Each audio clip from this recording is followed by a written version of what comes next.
चलो अब देखते हैं अपरिमेय संख्याएं। कौन सी? अपरिमेय संख्याएं।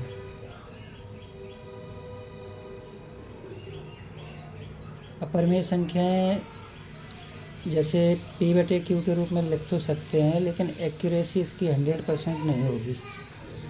यानी p/q के रूप में लिखा तो जा सकता है, लेकिन एक्यूरेसी इसकी 100% नहीं होगी। देखें तो p/q जैसे हमने मान लिया पाई का मान 22/7 होता है, लेकिन ये टोटल एक्यूरेट नहीं होता है। यानी टोटल 100% एक्यूरेट नहीं है। मतलब 22/7 जो पाई का मान है वो पूरा 100% नहीं कह सकते कि ये 22/7 के बराबर होता है।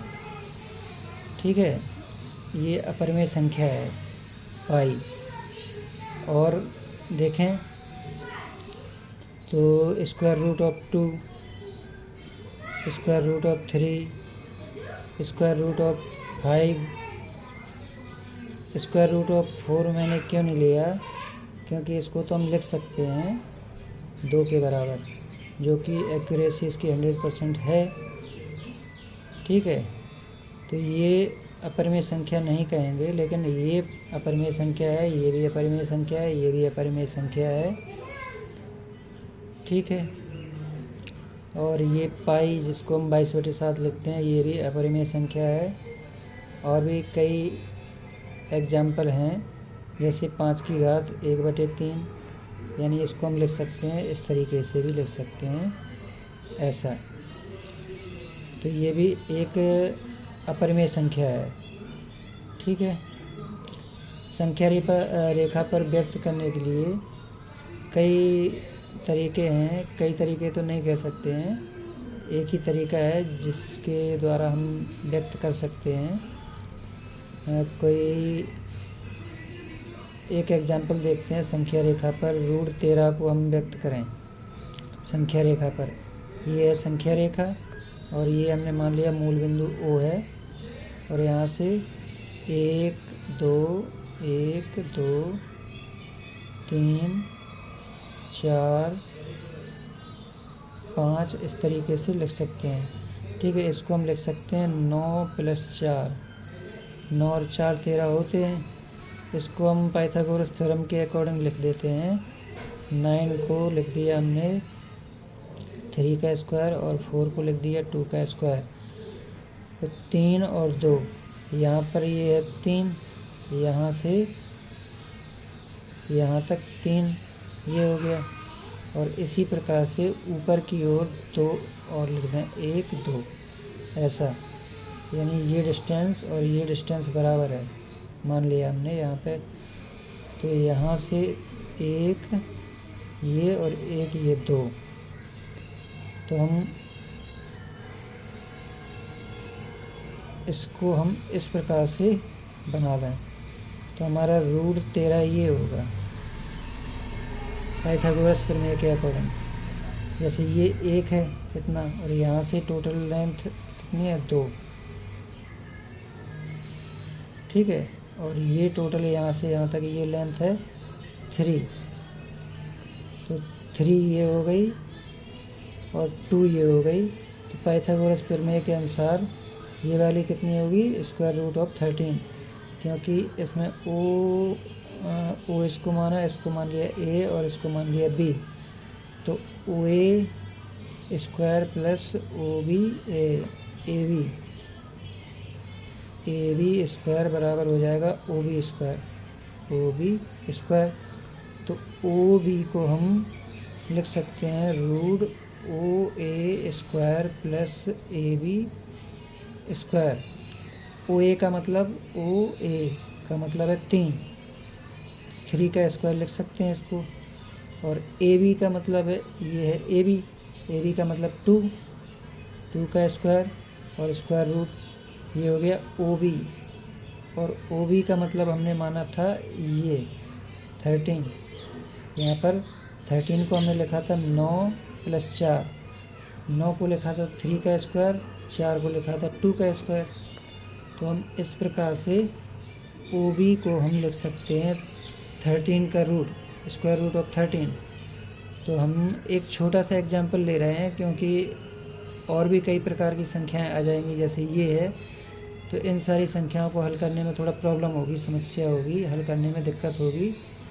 हमने एक छोटा सा एग्जाम्पल लिया जो कि हल करने लायक है, जो कि हल किया जा सकता है आराम से, और उसको हम हल कर रहे हैं। ठीक है, तो ये हो गया हमारा स्क्वायर रूट ऑफ 13 OB। और इस प्रकार से हम प्रकार की सहायता से यहाँ पे इस प्रकार से लिख सकते हैं।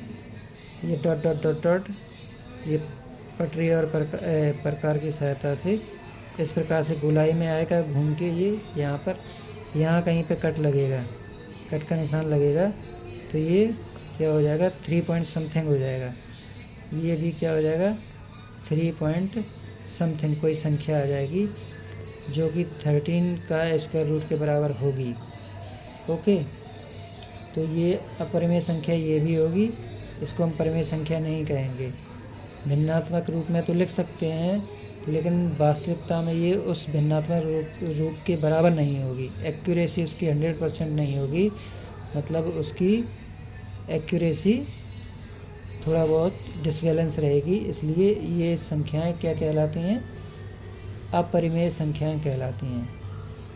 परिमेय संख्याओं की जो P/Q की वैल्यू है वो एक्यूरेट होती है। एक्यूरेट यानी बराबर किसी न किसी एक मजबूत संख्या के बराबर होती है, लेकिन जो अपरिमेय संख्याएं होंगी उनकी एक्यूरेसी पूरी 100% नहीं होती है। चलो देखते हैं आगे देखते हैं। आगे हम देखते हैं क्या, कई एग्जाम्पल होंगे जो कि हम व्यक्त कर सकते हैं संख्या रेखा पर, लेकिन हम यहाँ पर केवल एक ही एग्जाम्पल लिया अभी। और अगर एग्जाम्पल लेना है तो √3 को लिख सकते हैं, √3 को लिख सकते हैं 1+2, या क्या लिख सकते हैं 1+2 लिख सकते हैं। और इसको भी लिख सकते हैं 1 का स्क्वायर प्लस √2 का स्क्वायर। तो √2 हमको पहले पता होनी चाहिए। तो संख्या रेखा पर प्रदर्शित करने के लिए हम इसको, ये संख्या रेखा हो गई, संख्या रेखा पे O हो गया, ये यहाँ पे OA, ये पॉइंट A ले लिया जिसको हमने 1 के बराबर मान लिया। तो √2 कुछ ज़्यादा होगा इससे, √2 की लंबाई थोड़ी सी ज़्यादा होगी, ये हमने थोड़ी सी ज़्यादा ले ली √2। तो ये हो जाएगा यहाँ पे AB, इसको मान लिया हमने पॉइंट को, और यहाँ से ये हो गया OB। फिर वही प्रक्रिया, ये तो वही डॉट डॉट डॉट प्रकार की सहायता से यहाँ पे कहीं पे लगेगी, यानी ये 1 है और इससे थोड़ा और आगे 1 और 1 पूरा हो जाएगा 2, लेकिन ये 2 से कुछ कम रहेगा और 1 से कुछ ज़्यादा रहेगा √2 की जो वैल्यू है।